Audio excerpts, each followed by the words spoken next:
आज लोकार्पित हैला डाकड़ा सर्वसाधारण उद्देश्य स्वाधीनता संग्रामी दुस्साहसिक पायलट तथा ओडिशार पूर्वतन मुख्यमंत्री बिजू पट्टनायक प्रिय विमान डाकड़ा को उद्घाटन करिसेंती माननीय मुख्यमंत्री। एणिकी डाकटार कहानी जानिबे देश विदेशर लोके।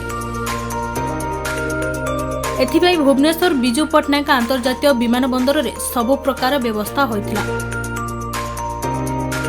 एही लोकार्पित उत्सव रे सामिल अछंती भुवनेश्वर मेयर सुलोचना दास, टुकुनी साहू, पुलिस डीजी और अन्य दलीय कर्मी। पूर्वतन मुख्यमंत्री बिजू बाबूंको 107तम जन्म जयंती अवसर रे एहाकु उन्मोचित करा जायछि। गत जनवरी रे कोलकाता भुवनेश्वर अणा जायथिबा बिजू बाबूंको एही डाकड़ा विमान भुवनेश्वर विमान बंदर सम्मुख रे एहाकु रखा जायछि।